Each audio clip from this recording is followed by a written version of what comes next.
Welcome to the Label Machine series, where we discuss with our guests how artists and record labels monetize their music. Today, we are joined by Darryl Ballantyne, the co-founder and CEO of Lyric Find, the global leader in lyric licensing and data.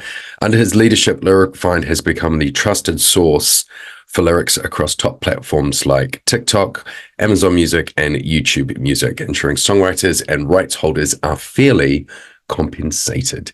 So, Darryl, how are you today? I'm doing great. Thanks for having me on. I'm excited to hang out and talk for a while. Sweet. So can you just give our listeners a very quick 2-minute background of how you got started in the music industry all the way up to this moment in time on the podcast with me? I will try to do it within 2 minutes. We got started kind of accidentally. The first time we tried to start Lyric Find was almost 25 years ago when we were in university and decided randomly to start a lyric website. One of my co-founders, Chris Book, was trying to figure out the name of a song based on just some of the lyrics and couldn't figure it out. Came and said, all these lyric sites out there suck. None of them let me search by lyrics. Let's start our own. So that was March of 2000, and everybody was starting something that ended in .com. So we said, sure. Fast forward 8 months later, and we had a very popular website because we let people search by lyrics and comment and things like that, but realized that we needed licensing for it. So we shut all of that down and ended up coming back to it after we had graduated university in 2004, but as an aggregator, realizing that the whole rights situation to be able to license something like that was incredibly complicated, and it made no sense for anybody to try to do it on their own for their own service, that you needed the economies of scale of somebody doing that. So we relaunched Lyric Find in 2004 as an aggregator to sublicense first lyric websites like we were, but then that obviously grew into all the different DSPs and streaming services and things all over the world to be able to give them a one-stop shop. So we've done licenses with about 70,000 music publishers to have their content in there. We've built up a massive database of the lyrics themselves and added in synchronization data, both line by line and word by word, and translations into tons of languages. Now here we are 20 years later, and lyrics are everywhere, and they are, for the most part, licensed everywhere and have turned into a really meaningful revenue stream, not just for the publishers who own the rights, but for labels through things like lyric videos, and because of discoverability, it leads to more streams and really a core piece of every music service that exists now, and a lot of things that are even outside of the DSP world. So I'm an artist at home. I've got my own independent record label releasing local bands. Explain to me, what is Lyric Find and how is it used in the music industry by independent artists and labels? So artists can come and sign up on the site and create an artist account to both license us the content for any of the lyric rights that they control. If they're writing their own songs, they obviously would control the publishing rights for that, so they can license that to us to be able to include it in all the services that we power. They can also use our other artist services, such as there we go, it had to happen at some point. Our other artist services, such as video creation. We acquired a company called Rotor Videos last year that is self-serve. Oh, wow. Just to stop you quickly, I've been a big supporter of Rotor Video for artists to do Spotify Canvas, and it just went down and there was no explanation of it, and we haven't been recommending it because it's been something weird, and I thought, I wonder if someone's bought them and they're going to be rebranding and stuff. So no, it's back up. We bought them the end of the year, and because of transition stuff in there and their issues with Google Cloud, it was down for a little while at the end of last year and early January. But we got it back up in January, and it's still available at rotorvideos.com. We've launched things on it like Apple Motion Art.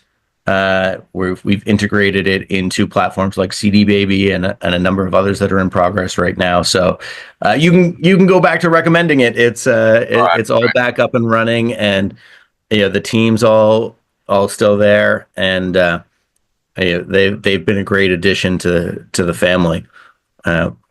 So that type of service is also available to artists through us, and it's getting integrated into the broader Lyric Find platform as well, and including things like automated transcription of lyrics and automated synchronization to make that process easier in both video creation and getting the lyrics out to DSPs. So it's been a great area of growth for us, and we're really happy with the team there. And is this also used for if you want to have your lyrics appear in, say, Spotify, and those lyrics pop up? Is that done by Lyric Find? How does that side of it work? Because I do get questions about that quite a bit. We're not currently powering Spotify. Hopefully, we will be soon. But that's the general idea, is for the services that we do work with, like Google and YouTube and TikTok and Amazon and Pandora and a number of others, that if the lyrics are in our database and licensed to us by the rights holder, then they're available to all of those services, and they pay us for that use, and we share that revenue with the songwriters and publishers, so that they can not only get the benefits of having their lyrics on those services, but actually get paid for providing the content and the license for that. Gotcha. So I've uploaded, I had 3 albums worth of content. I've gone to your website, I've signed up, I've uploaded the lyrics, I guess, and I've registered them with you. Where do they go, and how are they used? What's the other side of the business? Like, if people are licensing lyrics, like, what are they licensing them for? I understand using them on my own videos, of course, but who else is going to want to use my lyrics in their videos? Do you get what I mean? Yeah, there's a lot more to it than just lyric videos, and even than DSPs. We've licensed to mobile applications like SoundHound, so the lyrics can come up when you tag a song. We license regular lyric websites like lyrics.com or songmeanings.com that provide that content. One of our biggest areas of growth right now is, believe it or not, licensing cars. The automotive industry is shifting more and more to connected cars and elaborate infotainment systems that are powered by that connectivity. So we've licensed lyrics to companies like Mercedes and Audi and Nissan and Infiniti and others, for them to be able to display lyrics in the car when they're thinking about autonomous driving, they're thinking about charge time entertainment, they're thinking about wait time entertainment when you're dropping your kids off at swimming lessons and it doesn't make sense to go home and then come back. You're sitting in the parking lot trying to amuse yourself for a while. The car becomes an entertainment center, and lyrics are increasingly a part of that. So there's all sorts of things like that are not necessarily the first things that come to mind when you think about where lyrics can be used. We license things like healthcare applications that help in old age homes for people to have that engagement and brain activity of remembering a song from their youth and doing a sing-along, and it increases the quality of care at those places.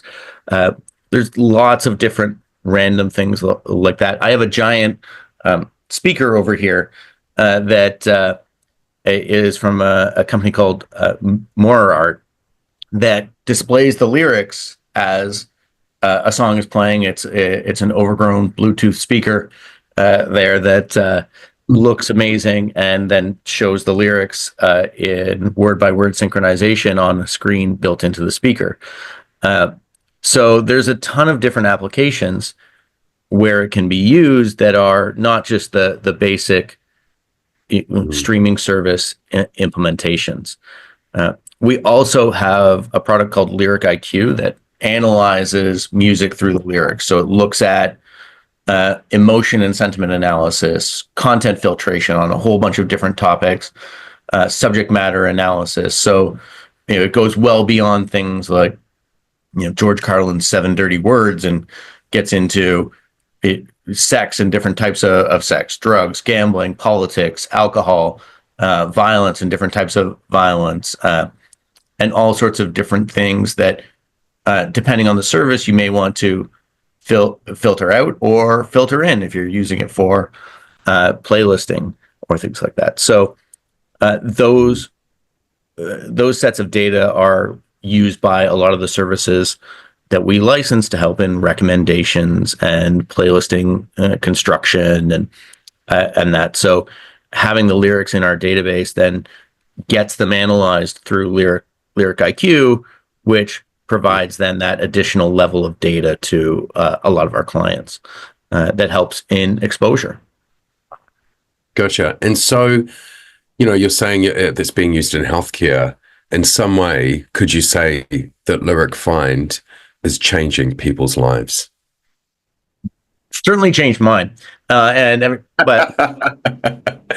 I wanted to, so I guess, for people who are listening and going back to the entertain, like using your car as entertainment, if they, because I was under the understanding, like if lyrics are coming through Spotify and you're listening to it on Spotify, then that's going to come up on the screen in the car. But are you saying this can work in a way where if they're perhaps listening to the local radio station and the band is playing or the lyrics are playing and that band has submitted their lyrics and they're in your database, those lyrics are then going to pop up on the screen? Is that what you mean, like by how it sort of runs separately to the music?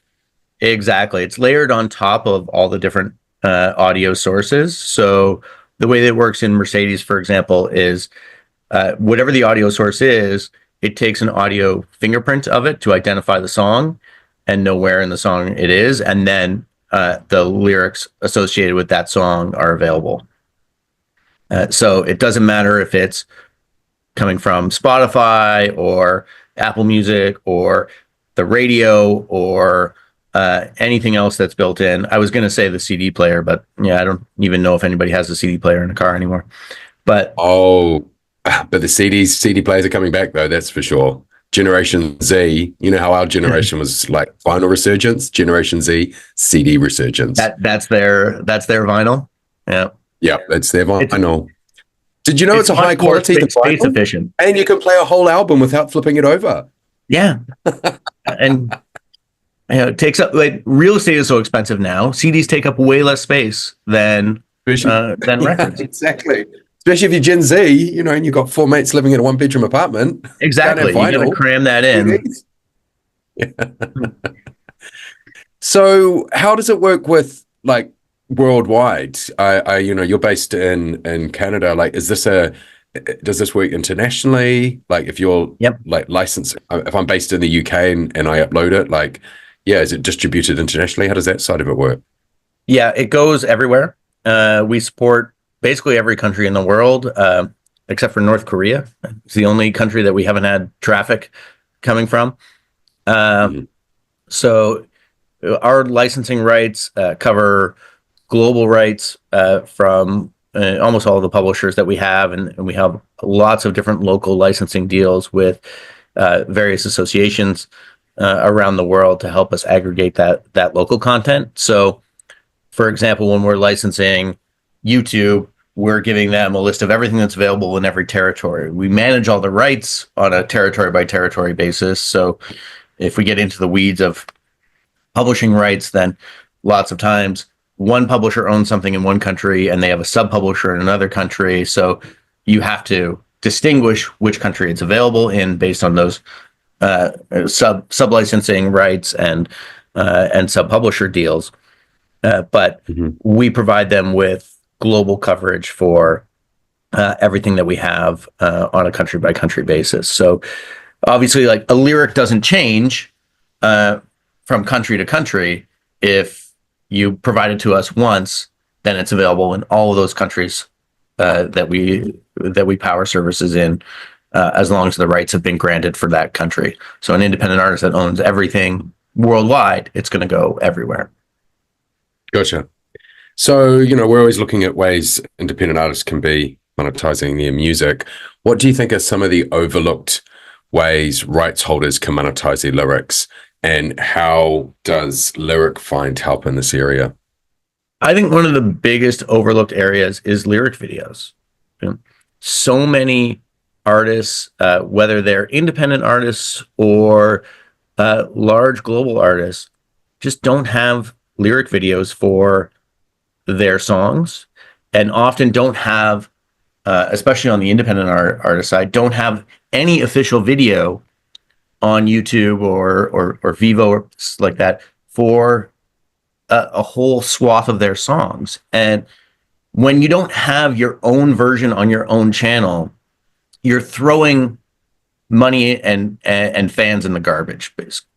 Because Mm, if you're lucky, a fan will make a version of a lyric video and put it up there. But then, even when that happens, it's now a UGC video. It monetizes at a much lower rate than an official premium music video.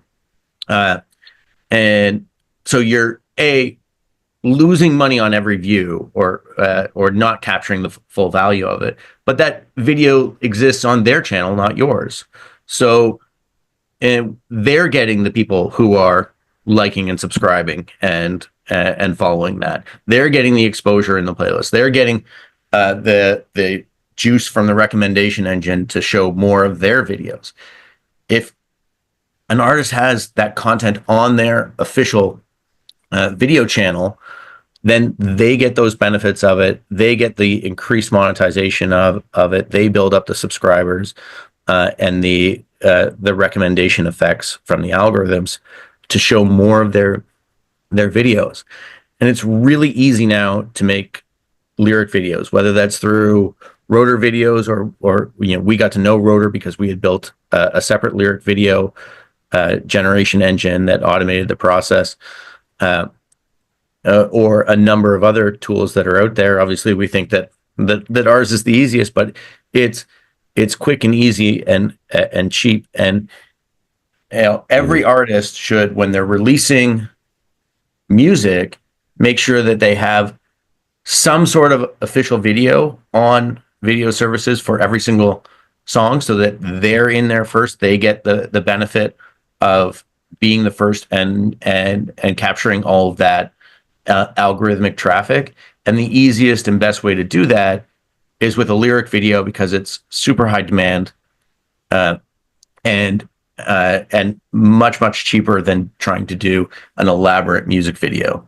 It can be really cost effective. And we see, we have our own mini kids record label, Lyric Find Kids, where we have we've recorded a bunch of kids music, and we release a regular version with an animated background, and we do another version with the lyrics on it, and we do other mm. versions that are translated. And we always see, despite the fact that we release the non-lyric video first, the regular one, we get more traffic to the lyric videos than to the to the regular video without lyrics. So there's a huge Mm. demand, and we see it firsthand with our own content. Mm.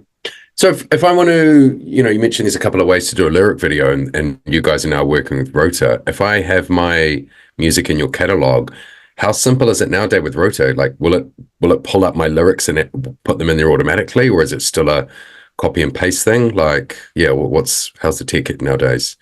So Rotor isn't quite integrated with our database yet, but it will be very soon. But we do also have our Lyric Find video generator tool that's available for labels, that ties into our database and can automatically generate generate lyric videos in seconds. You can design a template, Mm.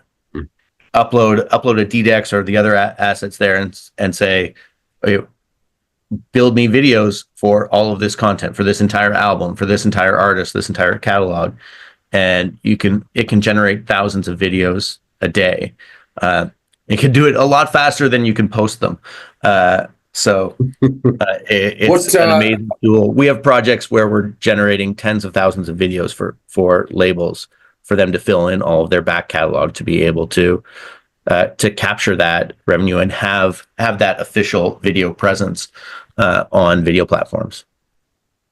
Wow. And so is it, is that just coming from a member, or like, how does it, or, I mean, obviously it must cost to generate those videos. How does that side of it work?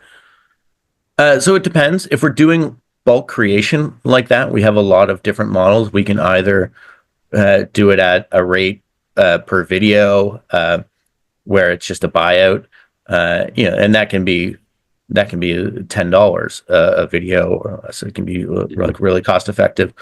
Or we also do a lot of deals in there based on a revenue share, where we generate it for free, but then as the videos earn money on YouTube, then we take a share of that, and it eliminates all the upfront cost and risk.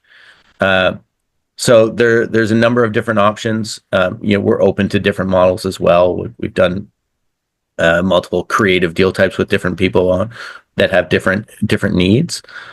So it's easy for us to figure out a way that works, because we've built a system that's really, really efficient at it. Or you can always just sign up on rotorvideos.com to make one-off lyric videos or others, and that can be as cheap as $20 for a single video. I think it's cheaper than that. Pretty sure. I think you can get like a 720 video for like $5-6 for a unless lyric the prices video. have gone. For a lyric video, it's 4 credits, and I think so at $5 okay, a credit, then it's Yeah, 20. yeah. But the other videos, like a regular music video, is 3 credits. And also I think I'm thinking of the little teaser trailers. I think they're only 1 credit. oh yeah, like a Spotify Canvas is 1 credit, for example, right? Yeah. Yeah, I'm with you. So Is your there? Is with Lyric IQ? I can't remember if you said this or not, but is your technology able to, or have you got AI integrated in which I can upload songs and it will detect the lyrics in there? So it's not built in a way that it analyzes content that isn't released. So if you put a lyric in our database as a release, then it would analyze it, and the data is there. But there isn't an interface for it right now where you could say, I'm thinking about these lyrics, tell me what's offensive in it, or what are the flags that would come up. No. So I was just meaning like uploading a finished mastered track that's released, and it will analyze and determine what the lyrics are, and automatic, rather than me having to like copy and paste the Word doc off the writer that maybe sent it to me, or he just had it written down on. Do you get what I mean? Like that. Yeah. Side of So it. on our artist platform, it can auto transcribe the lyrics, but Great.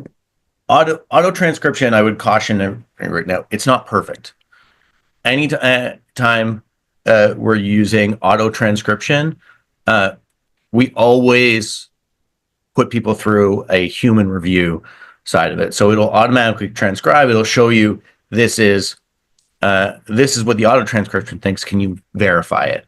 So it's a much faster process, but we don't trust any auto transcription tool to be perfect at this point, because they're not perfect. They're a great tool, but they're not a replacement for human verification. Yeah. No, I completely agree. I mean, even just hear my audio to text, when I'm dictating to my computer, it doesn't even get it right. And there's like zero background noise when I'm doing that. Exactly. Probably my keyboard that doesn't help though. Lyrics are one of the most challenging speech to text scenarios that exist, because you've got the background noise, as you say, There's always a ton of slang in a lot of songs that it's harder for things to identify, and a lot of lyrics don't follow regular sentence structure, so it really confuses the algorithms because nobody would naturally talk like that. So this sentence makes no sense. So it tries to correct it into something that follows a logical sentence structure, and that just uh, Mm. isn't what lyrics are a lot of the time. So it's a Which really is why technical problem. so, yeah, I was going to say it's why it blows my mind that AI can actually like Suno generate songs with lyrics mixed in with slang, like going the other way. It's like Mm-hmm. it blows my mind that it does that. I still sit like I get that, like, oh, you know, AI, large language models are, it's just, you know, it's predicting the next word in a sentence. Like when people explain it like that, you're like, oh yeah, okay, I get it. And then you're like, okay, yeah, but how does it actually construct a full song with lyrics with depth? Like it is like blows my mind how that happens. Like, and speaking of which, you know, there are, you know, what was the quote that I saw today in one of the groups that every day there is the same amount of songs uploaded to distribution as all songs that were uploaded in 1989. The entire year now gets uploaded in every single day. And That track. I know a lot of that is the AI stuff. How are you guys? I mean, are you guys now going to be having this like, you know, this avalanche of people registering AI music and AI lyrics? And is that something that you can register? How are you guys approaching that side of it? So there's absolutely a massive amount of content that's coming out now. There's over 50 million songs a year that are being released, and a large chunk of that is AI driven. A large chunk of that is stuff that doesn't have lyrics too. It can be just Mm. instrumental content for background music or things like that. So that kind of narrows it by a chunk. We focus with our internal content teams on things from a popularity top down basis, right? Uh, so we're making sure that we cover what's most in demand. We take in requests from our clients. If they find something that is missing, then they'll send it to us, and we make sure that we process it. Uh, Everything else beyond that, we'll take it if people submit it to us, but it only earns money if it actually gets used. Mm. So we're happy to have it in the database. We're happy to have a license for it. But if nobody ever views the lyric, then it doesn't generate revenue for us or royalties for the songwriter, whether that songwriter is a human or an AI. So a lot of that content, and that's why you see people like these are deleting massive amounts uh, uh, of audio content on their service. It just takes up space and nobody listens to it. Luminate put out a bunch Mm. of data for last year that showed how much of that content was actually streamed and what level it was streamed to. And of the 200 or 180 million songs that were available at the time, it was something like 70 million of them didn't even get listened to once across all of the major streaming services. So Mm. it on the surface feels like a massive, massive problem to try to cover all of that content.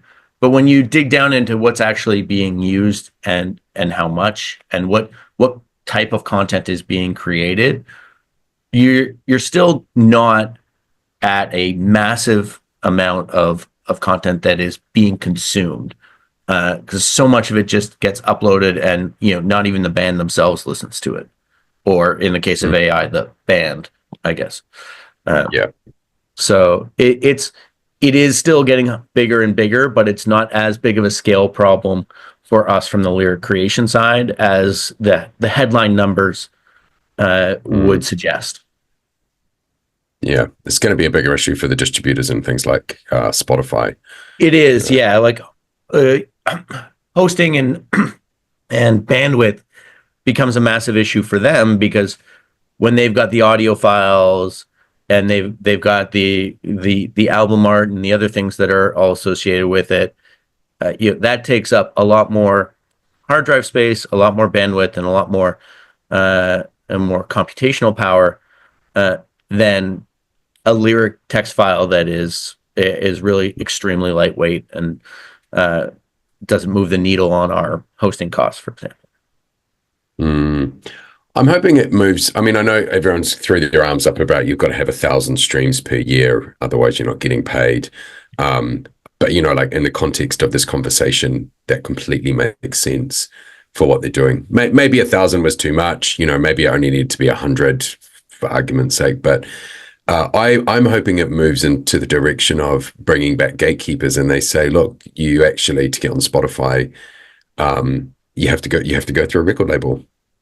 You have to have, so people can't, I know that's going to go against people being independent, but, or you've got to go there's got to be some sort of gatekeeper thing there, or some level of this is record label Spotify, and this is not record label Spotify. And yeah, sure, you can still use one or the other, because it's not good for the music industry at all, just to have so much stuff uploaded up and just clogging up the airwaves. Yeah, it makes it really difficult for those services to be profitable. And my suggestion to a friend at one of the DSPs was that they should just charge some nominal amount per year for a song to be available on there. Something like 10 cents, right? If it's 10 cents a song, then if you're serious about your music, you'll pay 10 cents a song to have it on a major DSP, because you're expecting to make that back and more. Or don't even charge it, just keep the first 10 cents of royalties, right? So it will reduce the incentive for people to flood it with crap.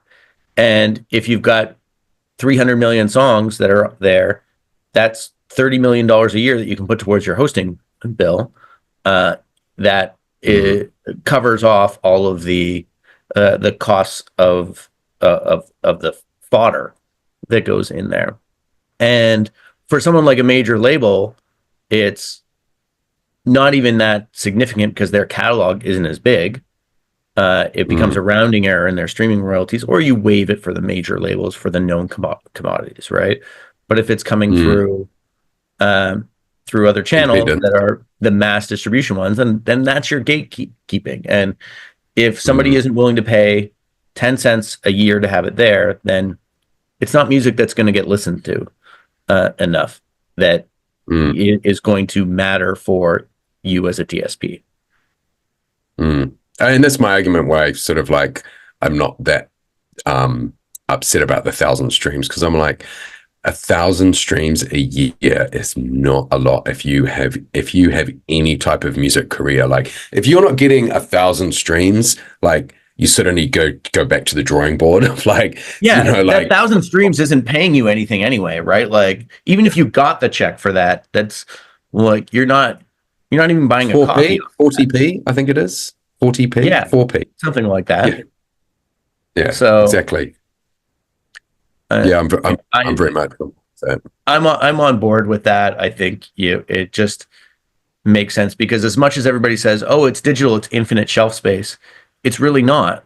It's a cost every year for hosting that, for doing all the computational work on royalties to look at the traffic that's there.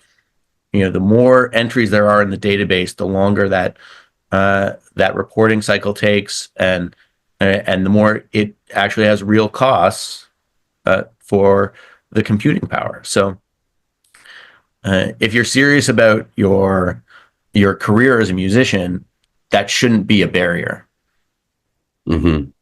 Yeah. So you've got something as well called lyric merch. What is lyric merch, and is there a way we can artist or a label can create another revenue stream? So lyric merch was a service that we started where we had publishers opt in to give us the rights to create merchandise of all sorts of different things. Actually, this coffee mug is a lyric merch coffee mug for it's got a Beatles lyric on it. It's behind from Hard Day's Night. Nice. So we cleared a bunch of the rights and set up a a storefront for it that we could create merchandise, on-demand printing, and that it tied in with all the rights, and people could design their own. We had pre-made designs, and people could also design their own content. It ended up being a challenge because we were paying licensing fees, and everything else out there wasn't. So it became very difficult to compete with things that are on Etsy or Redbubble or eBay or places like that that were very we're very separated and very dispersed in terms of who was selling. So it made it very hard to enforce those rights, and we didn't have the rights to enforce. The publishers had the rights to enforce, and it's very difficult for them to send cease and desist to an individual seller who's selling, or like even Amazon has, design your own T-shirt thing, so people could just put in a line from a lyric on that themselves. So it was really a challenge for us to get that service to be sustainable and not have to deal with the competition from unlicensed content and a lot of copyright claims for things that were unrelated to lyrics. We had somebody who had a trademark on a logo for a phrase "Love Me Despacito," who kept sending takedown notices for every Despacito lyric merch that we had that we were selling on Amazon, even though they had nothing to do with the song. We had the rights for the song. They had nothing to do with the artist. They had nothing to do with anything, and it was a visual trademark for a logo. And that was kind of the final straw, because we spent a month going back and forth with Amazon, spending all this time, like hundreds of hours, trying to resolve this, and we just couldn't. And at that point, we decided this doesn't make sense for us to do as a consumer-facing product. So Lyric Merch has transitioned into a licensing product. So we license people like lithographs who make merchandise with literature on it and things like that. And now they have packages for that include lyrics on it, and they have their own audience. They have their own retail source. So it's something that when an artist opts in to our licensing deal, then they can participate in the merchandise side as well, and then those lyrics become available for our licensees for merch, for them to be able to create merchandise content, and then they get paid off of that. But it's gone through a number of different transitions along the way to try to find the right fit for it to make sense and not be an extremely frustrating process. Yeah, because I was just thinking, how are you policing that? Because I feel as well like a lot of these clothing brands that are running on Etsy and these print on demand, I'm like, are they licensing that image, like a famous image of something? Licensed. Yeah, or a lyric. It's really frustrating because, like, I believe strongly to this day that is a huge untapped market for publishers and songwriters to capture royalties from. But it's just a very difficult thing to enforce. When we started licensing lyric sites in the early days, it was easy because a publisher could see a site that had a lot of traffic, and they could send them an email and say, "Hey, you need to get a license." Right?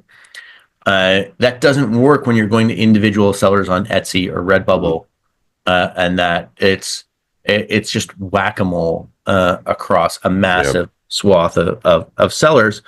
So it's a much more intensive and difficult and expensive process to go through. Yeah, I hear you. So you're at 20 years. How do you see like the role of lyric licensing and what you guys do evolve? What are we going to see in the next 5 to 10 years? That isn't going to be this. I mean, and maybe, like you said, this the merchandising stuff could be something if they can figure out the whack-a-mole thing. But aside from that, what's on the horizon for you guys? Maybe AI can automate enforcement of merchandise stuff. Yeah.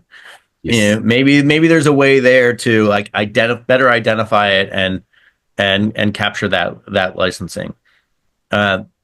I think for us, like, there's going to be continued growth of the normal core service and adding in more content, getting more getting more content uh, synchronized word by word. We have millions of songs that are word by word sync now, uh, but that needs to keep growing. So that's going to enable a lot more really interesting implementations, like this speaker that's over here.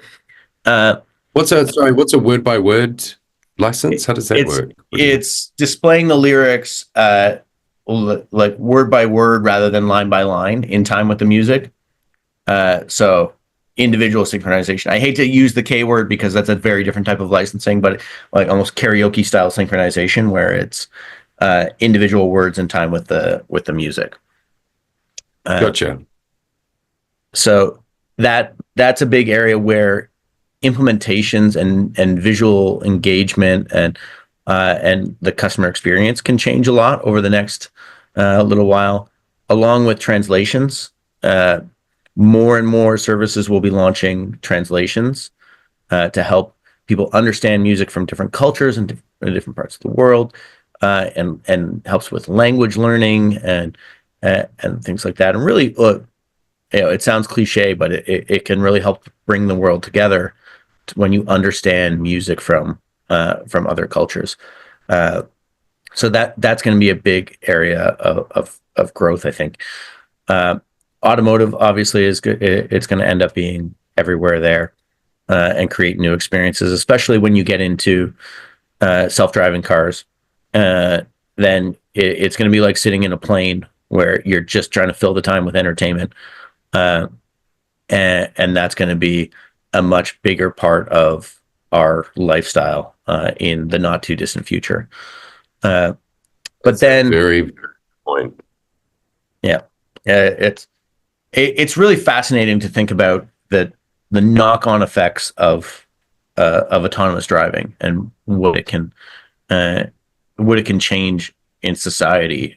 Whether it's not just entertainment, but ownership, use of what who can drive and who can't drive, mobility of people, and Oh yeah, because in even theory, you should just like a 5-year-old should be able to go in a autonomous car. In yeah, theory. take my kid to school. Uh, Says a my man with son's children. school is half an hour away from my house in the wrong direction from my office, right? And Yeah. he's just about 10, so look, I could send the car to take him to school. Mm, Um, mm, so there's all sorts of lifestyle changes that can come from that, and he'd be very entertained uh, mm. with an infotainment system in a self-driving car. Uh, but hey, there's lots of interesting things there. I think we're also going to get deeper into uh, a, you know healthcare and medical implementations, like uh, the nursing home applications are really cool. We've had a lot of conversations about music therapy and how that can be really, really beneficial to people in all sorts of different scenarios, and lyrics can play a part in that, uh, and things that are really fascinating. I have no idea what that market size ends up being, but I think it's just really interesting and a really uh, great way to use the content and the licensing. And then for us on a product side, the video uh, market is huge.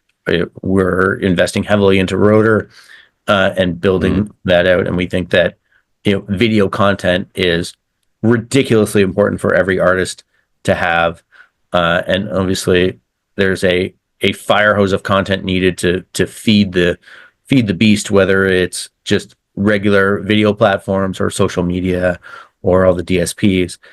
So that's a massive area of growth and expansion Mm. for us. Uh, I mean, if you could have, I mean, not as a, what's the one called that text to video is getting pretty good. I mean, if you could have an app that you would put in the lyrics and then it would display a vertical video of someone who is pleasing to the eye, like singing the lyrics with those lyrics underneath it, and that's promo video. I mean, that would be huge. Like, Yeah. and you just upload and click a button and it just goes chorus, but it just does all of these videos and then like schedules them in your social media scheduler. I mean, that would just be, that's around the corner, right? That's not far Yeah. away. That's in the next couple of years. Because all of those, one thing I'm noticing, this is obviously going to be huge for you guys, is, every single video now, even for me, when I upload my videos, everyone wants to see the lyrics underneath. Like they want to see the text. So it's the same thing with like anyone singing. Which is pretty massive. I did want to ask you, because you are, the level you're working with and with majors. I saw someone say the other day, they just left working in a major record label, and they were saying that it is not looking good for the music industry. They were like, with everyone streaming and expecting music for free, especially so for the independents. But they were at a major and they were like trying to say, we're trying to get money to spend on stuff, and the money just wasn't there. I was like, is it that bad? I mean, what's your opinion? Is it like you have to be innovative now, it's still growing, or it is on the decline? What's your take? I think it's growing. I mean, and the proof is in the numbers. The labels keep getting bigger and bigger. The revenue keeps going up and up. But I think parts of the business end up being kind of pushed aside. I don't think artist development is what it was 30 years ago, for example. And I think you see less of labels investing in an artist and growing their career. It still happens, obviously, but I just think it's less common because they're looking for artists where they've already grown their following, because people can do that directly so much easier now. So they aren't finding an artist in a club in the middle of nowhere and saying, "Oh, these guys are really good. We've got to develop them."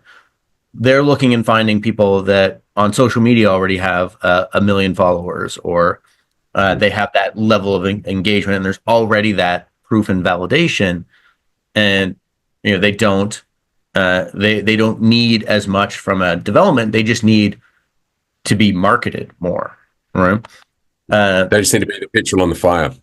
Yeah, exactly. They're just they're just helping to accelerate the process rather than creating the process themselves, which from a business standpoint for the labels makes sense, right? There's all sorts of other measurements out there, and because you've got easy access to the streaming services where the content can be uploaded, like an artist doesn't need a label anymore. And frankly, probably a bad idea for an artist to sign to a major label. Never heard a major label called a Mabel, but maybe neither have I. Now we both have.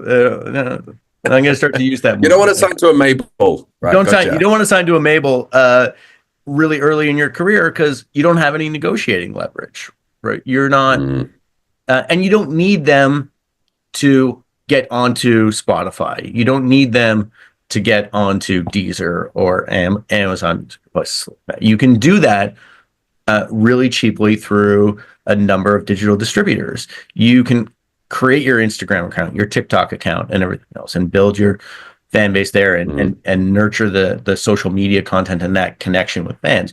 None of that you could do 30 years ago. You weren't going to get into the world's music stores in 1995 on your own without a label. It was impossible. But now your music can be available literally everywhere in the world for $20. So no, I agree. Like, and that's what we push at the label machine. It's using the label machine model.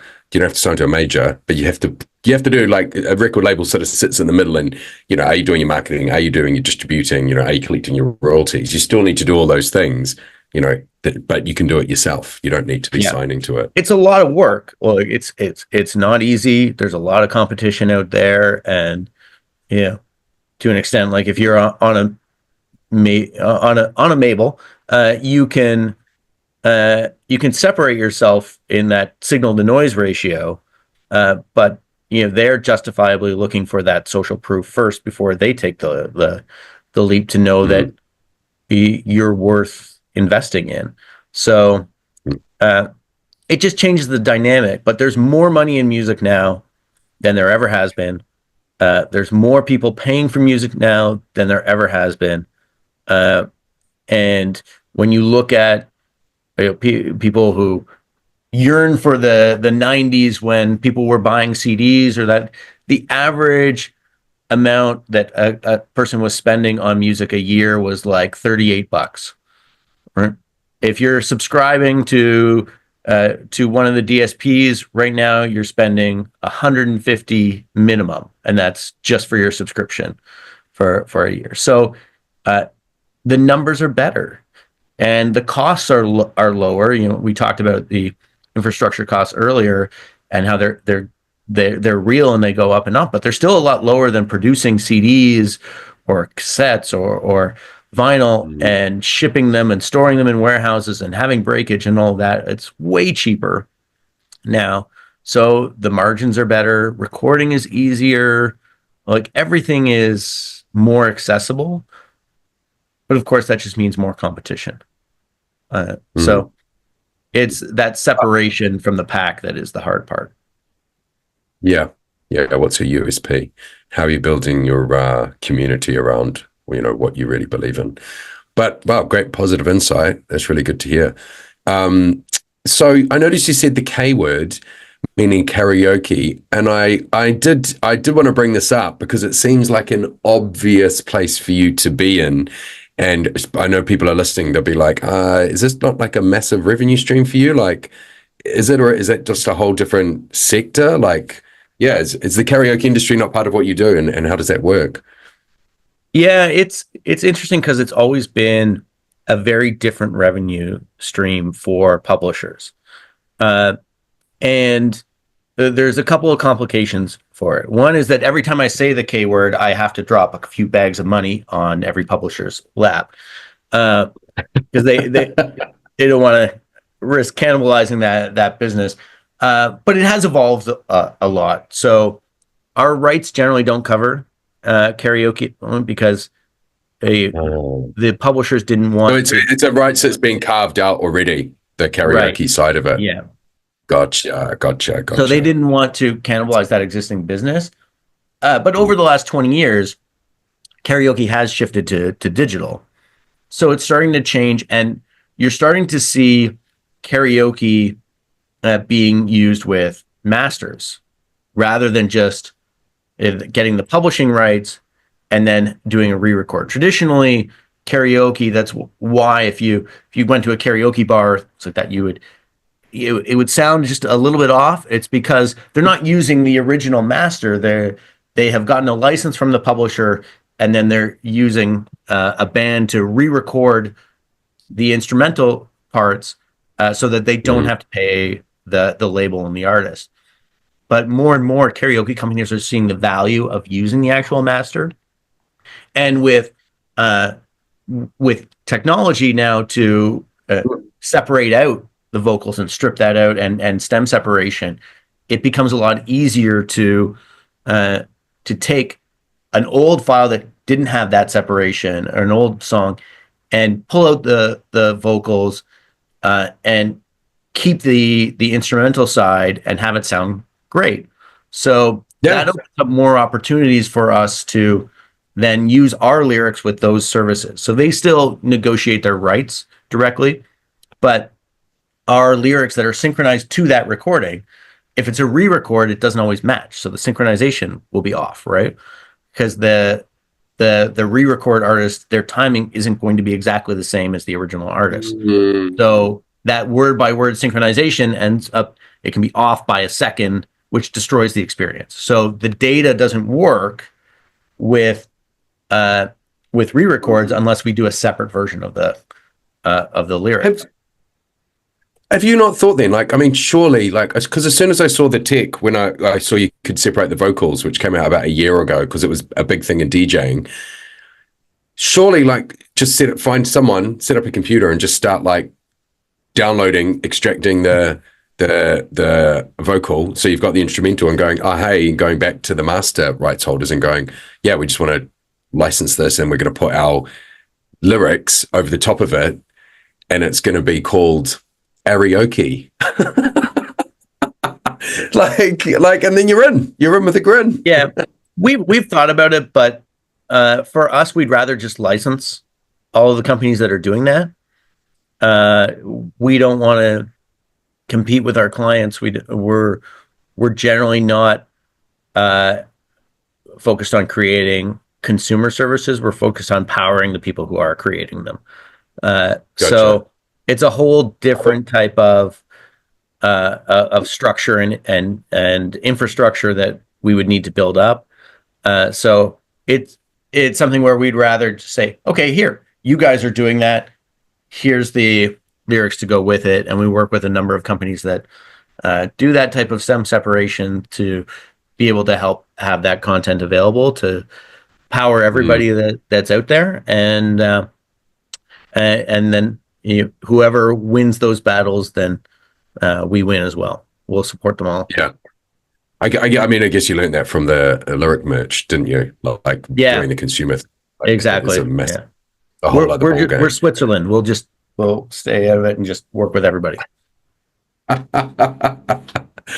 Okay, so I guess the final thing I just wanted to ask is, where can listeners find out more about like what you're doing? They're like, hey, cool, where do I go? I want to sign up. I'm an artist or an independent label. Where are we going? Yeah, lyricfind.com is the best place to start. Obviously, you can go to rotorvideos.com for all the video creation tools. They're there.